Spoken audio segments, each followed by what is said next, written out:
Eu quero falar hoje sobre qual é a sua visão. Amém? Vamos falar hoje sobre qual é a sua visão. Em Números, capítulo de número 13, o verso de número 28. Eu vou ler aqui o verso de número 20. Eu vou ler o verso de número 20. Depois nós vamos ler o verso de número 28. Números, capítulo 13, o verso de número 20. E depois o verso de número 28. Para iniciarmos, leremos o número 20.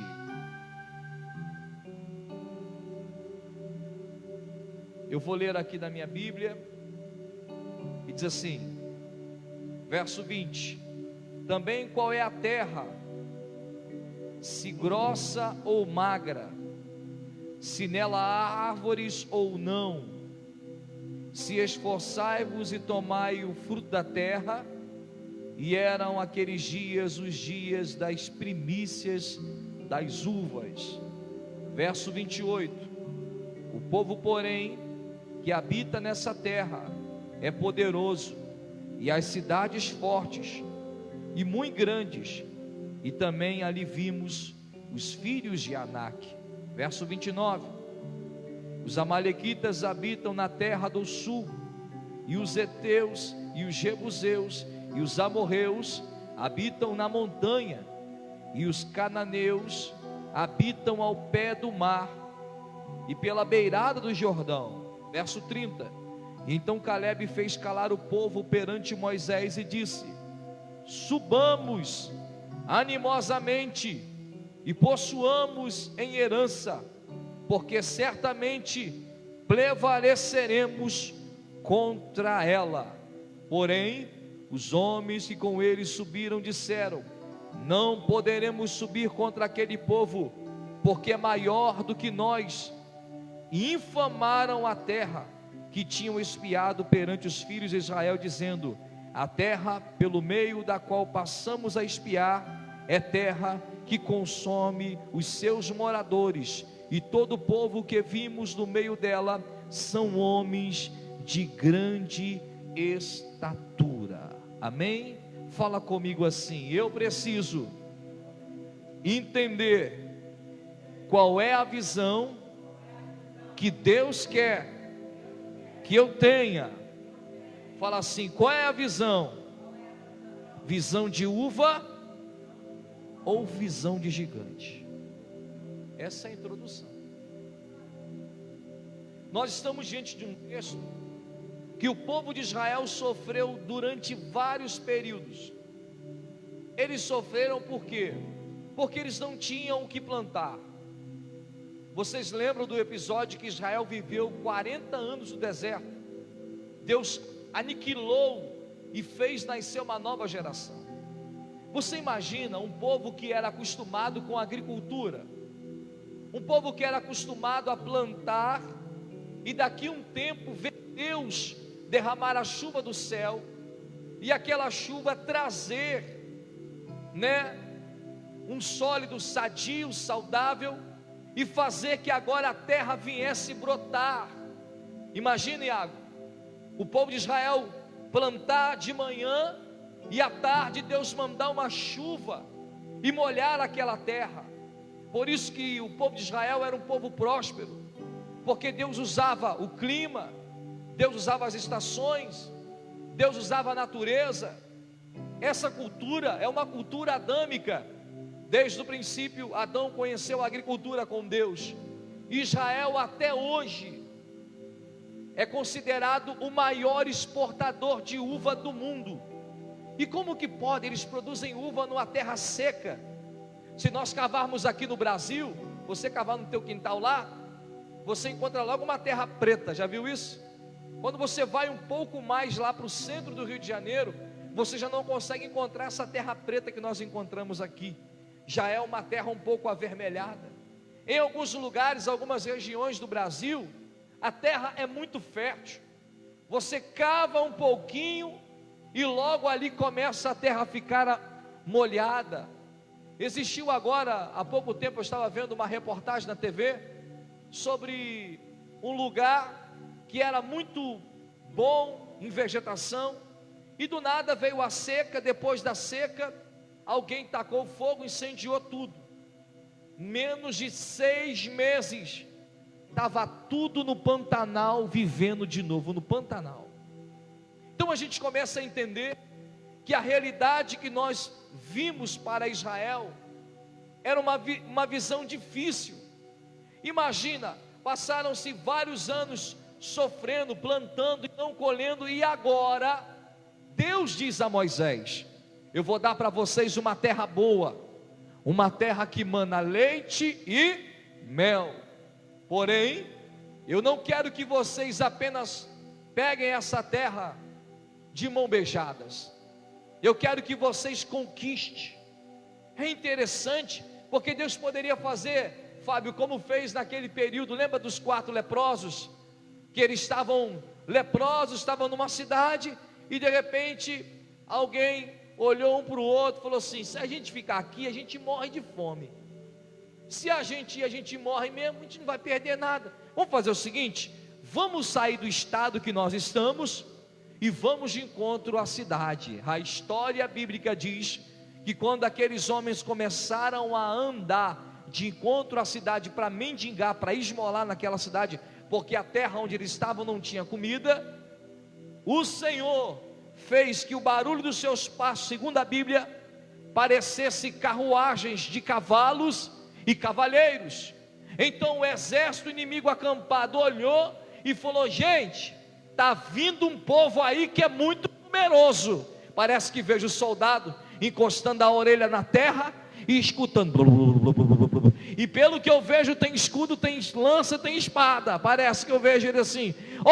E os cavalos são cavalos enormes, porque a terra está tremendo. Um começou a matar o outro, e quem deu no pé correu. De repente parece até piada, mas os 4 leprosos chegando, um com a orelha caída, o outro sem nariz, porque lepra come tudo, todo rasgado, fedendo. E quando eles olham para a terra, eles começam a olhar a picanha que os camaradas estavam quase preparando para se alimentar, com medo, pavor, foram embora. Eles entraram dentro dos arraial, olharam a casa do rei, onde ele morava, começaram a pegar linho fino, se vestir, comeram picanha. Você não entendeu não? Tomaram posse da terra, e eles pensaram: se nós ficássemos aqui, é muito egoísmo. Vamos lá para a cidade e vamos dizer para o povo que o inimigo fugiu, bateu em retirada e tem comida para todo mundo se alimentar. Você não entendeu não? Você de repente chegou aqui como os 4 leprosos, falou: hoje eu vou para a casa de Deus. E eu sei que Deus não olha para a quantidade, Deus olha para a qualidade do glória e do aleluia. E Deus viu você caminhando hoje, vindo para a igreja, arrastou a havaiana, arrastou aquele sapato lindo que você comprou na de Santini, igual eu, e veio vindo. Só que não é o barulho da de Santini nem do havaiana, é o barulho daquele que veio para vencer, aquele que não se conforma com o lugar que ele está. E quando você caminha, Deus age no mundo espiritual e faz os teus inimigos bater em retirada. Eu vejo ali uma coragem daqueles homens. A vida deles mudou por uma atitude. Agora Deus fala com Moisés: Moisés, a terra está aí, só que você vai ter que fazer esse povo ir. É interessante que Moisés chama 12 espias. Fala comigo. Deus preparou 12 pessoas que não era Moisés, para entender e aprender, ter visão de crescimento. Moisés já tinha visão de crescimento, só que Moisés agora quer estimular em todos que estão agora no arraial a ter visão. Entende que o líder fica lá, mas ele envia. Hoje eu enviei a Roberta: vai minha filha, ministra o culto hoje. Hoje o Iago foi enviado, vai, troca a bateria. Hoje o Hudson está sendo enviado, vai, toca o teclado. Pastora está sendo enviada, vai lá pastora, canta o louvor. Ariana, fica na porta. Raíssa, as crianças, tu vai para lá também, tu vai ser enviada. É assim. Irmã Helene, vem cá, canta o louvor, testifica a tua fé, se alegra nesse altar. Gabriel, Denis, vai lá, cuida da live, cuida do equipamento. Fábio, fica atento, vê os slides, faz o melhor para Deus. Estou enviando vocês, e nessa proporção que eu estou enviando vocês, vocês têm que entender por que foram enviados. Primeiro, Moisés diz: vocês estão sendo enviados para ver quem é o povo, como vivem, qual é o armamento, se eles vivem em casa ou em fortalezas, se a casa é um arraial de couro de animal, ou se a sua casa é dentro de uma pedra. Porque Moisés quer o relatório para preparar a estratégia de guerra. Mas espera aí, Moisés não é considerado guerreiro nenhum, só que tem alguém no meio ali, que Deus vai levantar como soldado e como capitão valente. O nome dele é Josué. No ministério de Moisés, você não vê Moisés guerreando, você não vê Moisés ensinando o povo a empunhar espada e ir à batalha, não. Mas quando Josué, ele assume o ministério, Josué tem uma pegada de alguém que luta, que alguém que manuseia espada. O caráter de Josué é um caráter de guerreiro. Quem entendeu o que eu estou falando aqui? Moisés é o homem mais manso da terra. Moisés, o dia que alguém foi brigar com ele, falou assim: eu não vou brigar não, vou deixar que Deus fale por mim. Se eu sou homem de Deus, e se vocês estão aí, se o meu ministério do meu irmão Arão não é de Deus, que amanhã o Senhor deixa viver eu e você. Se você é de Deus, você viva, se não, você morra. Que Deus faça uma coisa nova, abre a terra e te engula. Olha só, a tribo de Coré foram todos engolidos. Então você vai entender que Moisés tinha tanta intimidade com Deus, que ele não precisava guerrear. Porém Josué tem um caráter diferente. Quem entendendo o que eu estou falando aqui hoje? Tem gente que na sua vida vai receber assim: toma um milagre. Tem uns que vão falar assim: recebe esse milagre. Tem gente que nunca vai lutar, o milagre vai vir na mão dele. Deus vai usar um parente, um irmão, um sobrinho, vai vir alguém, vai abençoar ele. Mas tem outros que Deus vai gostar dele guerreando. Por quê? Porque você foi treinado e nasceu com esse aspecto de guerreiro e de vencedor. Você tem que entender quem é você. Então Josué está com os 12. Perceba, todos são iguais e nenhum deles se destaca em momento algum. Mas quando Moisés envia os 12, eles vão espiar a terra. Parece que vejo os 12 olhando. Ariane, eles estão todos olhando a terra escondido, espiando a terra. De repente eles olham e falam: nossa, eu estou vendo, tem fortaleza. Nossa, tem gigante. Os filhos de Anak eram enormes, segundo a história. A terra só tem gigante, e eles estão espiando a terra, estão olhando, estão analisando, e quando eles começam a tentar entender a terra, os olhos de Josué só olham para uma única coisa: terra que mana leite e mel. Enquanto alguém olha o ponto negativo, Josué só olha a positividade. Ele chama aquele: Caleb, vem cá Caleb, o que é? Vou te mostrar um negócio que eu estou vendo. Tá certo que a terra é uma terra numerosa, o povo é demais, é muita gente aqui dentro, mas olha o tamanho daquele cacho de uva, olha o tamanho daquela uva, ela é muito grande, parece que estou vendo. Existe 12, mas só 2 vão apurar a sua visão para o positivo. O que eu quero dizer para você nesse culto? Olha a sua vida com os olhos de Josué e Calebe, porque aí você vai ser um vencedor e um conquistador, e não um murmurador. Não olhe as coisas com os olhos negativos. Qual é a sua visão? Você olha as coisas como uva, ou você olha só o gigante? Se você olha só o gigante, você vai desanimar, mas se você olha o cacho de uva, vai pegar a mão na espada, vai cortar o cacho e falar: eu vou provar para o meu líder que essa terra é boa, que dá para conquistar, e que nós vamos ser felizes nesse arraial.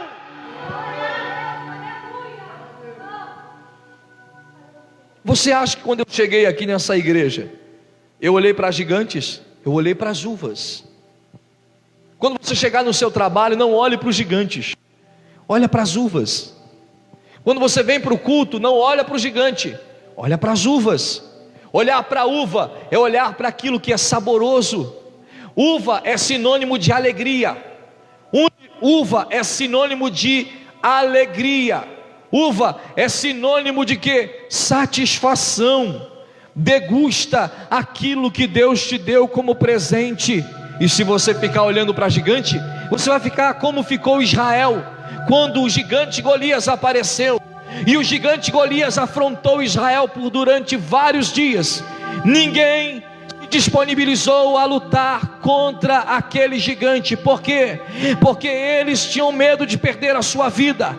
Mas quando Davi olhou para o gigante filisteu gritando que não há homem em Israel, mesmo ele sendo um menino com 15 a 16 anos de idade, ele olhou e falou assim: essa é a minha possibilidade de casar no palácio real, porque o rei está dizendo que aquele que vencer o gigante vai ter a mão da princesa. Eu quero me casar, eu quero mudar a minha história, eu não quero me conformar com isso, eu quero conhecer os campos de guerra, eu quero ser um lutador, eu quero ser um... Davi tinha no seu coração a vontade de guerrear. E você de repente pergunta: pastor, por que ele tinha essa visão? Vou te explicar por quê. Porque aquele que luta com Deus sabe que não existe gigante, não existe urso, não existe leão que para a sua chamada e o seu ministério. O mesmo Deus que foi com Davi no pasto seria com Davi naquele duelo. E eu estou pregando para você que está aqui na internet, em qualquer lugar do mundo: Deus te chamou para derrubar gigante e degustar uvas.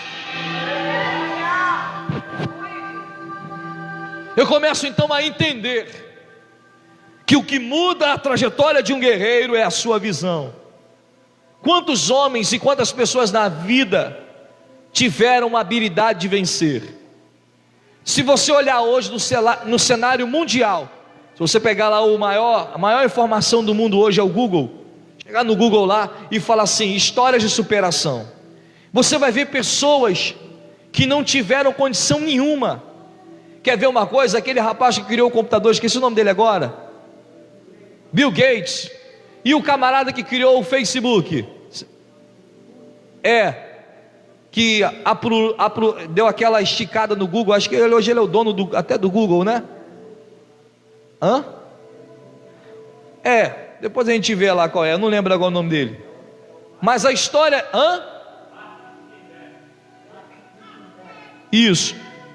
Eu sei que ele é bem novo, deve ser mais novo do que eu.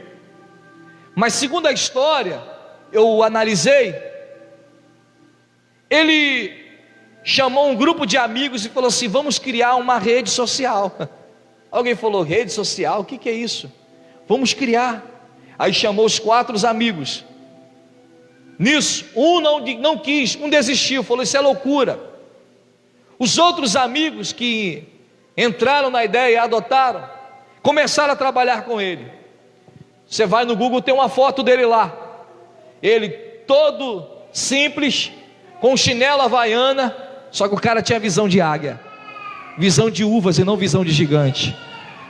De chinelo bem solto, uma caixa de pizza meio aberta, e eles passando a madrugada no computador, criando meios, métodos, inovando, abrindo a visão para quê? Para expandir um sistema no mundo, onde todos teriam possibilidade de passar informação, de captar informação. Então eles começam ali a criar uma coisa que não existe, mas alguém tem a ideia e tem a inteligência. E alguém chamou e falou: vem para cá porque aqui é bom. E o outro fala: vem para cá porque isso aqui vai ter sucesso. Quando eu ficar rico, todos vocês vão ficar ricos comigo. Quando eu crescer, todos vocês vão crescer comigo. Aqueles ali que adotaram a ideia se dedicaram, mas aquele que não entrou na visão, não adotou a ideia, se arrepende até hoje. Por quê? Porque todos eles cresceram.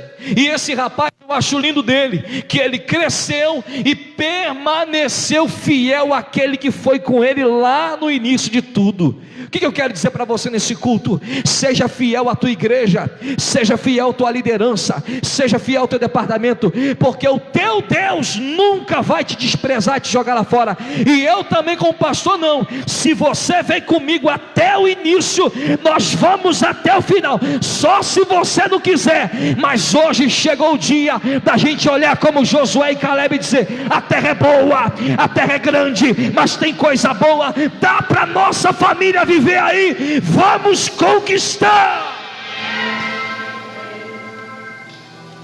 Aí eu começo a entender e a ver o seguinte: Josué e Caleb chegam no arraial, todo mundo chega só com relatório ruim. Josué e Caleb chegam no arraial com a seguinte visão: eu tenho a prova que a terra é boa. Qual é a prova? Aqui está a prova, ó. Eles olham e falam assim: mas o que adianta comermos uva grande se morrermos amanhã? Falou: não, você não está entendendo. A terra é boa, gente. Isso aqui é um motivo de lutar. Não, mas o que adianta lutar para morrer? Não, você não está entendendo. Deus já nos mostrou a terra, e qual seja o tamanho da dificuldade, a vitória já é nossa, porque o Senhor dos exércitos está conosco. Aí alguém olha e fala assim: não, os 10 espias se voltam para Moisés, se volta para o povo e começa a inflamar o povo com negatividade. Quando eles começam a inflamar o povo com negatividade, Josué ficou brabo. Ele falou: não façais isso, sejamos animosos. Olha que coisa linda. Quem está animado aqui hoje com o que Deus já está fazendo aqui? Não vamos ficar decidindo. Levanta a autoestima. Como assim, Josué?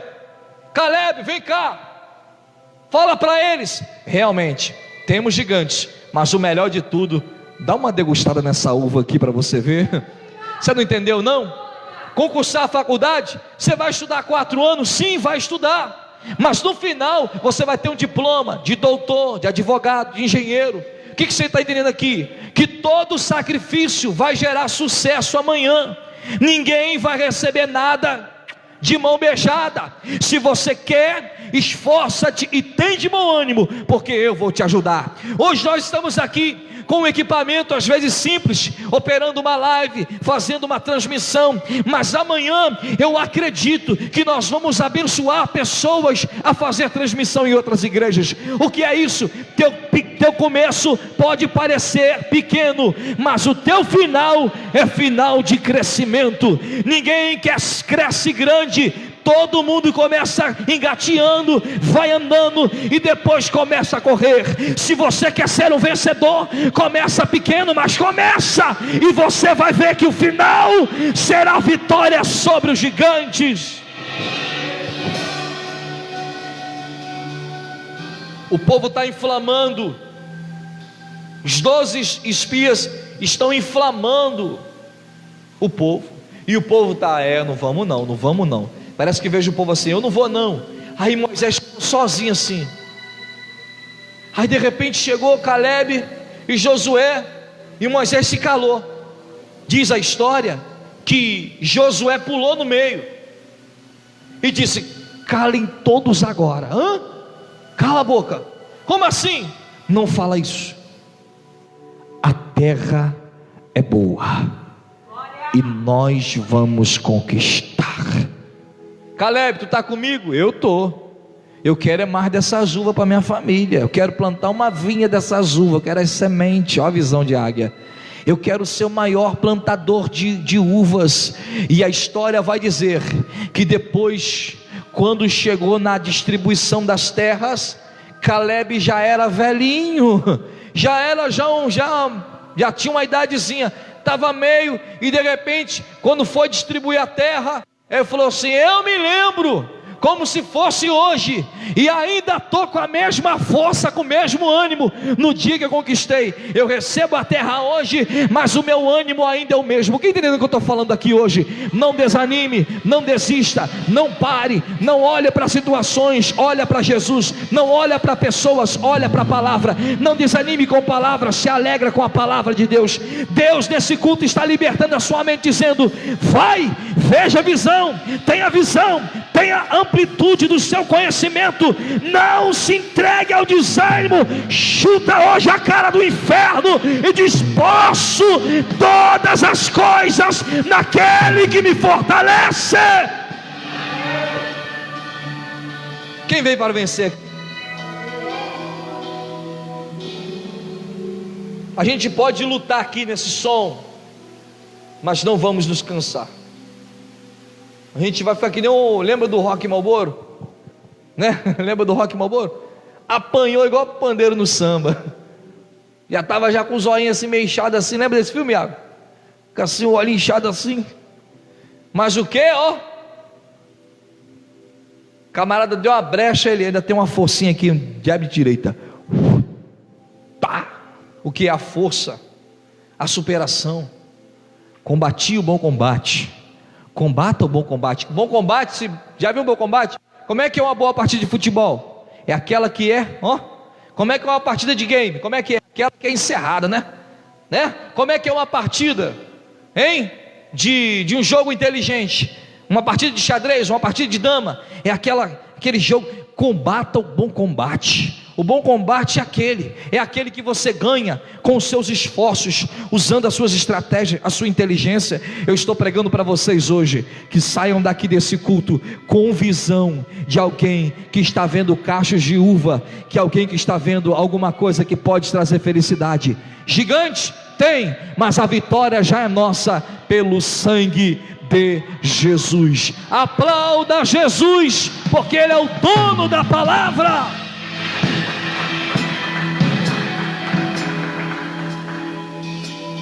Maravilha. Deus abençoe a nossa igreja. Mais um culto, mais uma vitória, mais uma missão concluída. Quinta-feira estamos aqui de novo, tá? E quinta-feira vai ser forte, vai ser o nosso culto de adoração. Então os músicos vêm preparados, tá?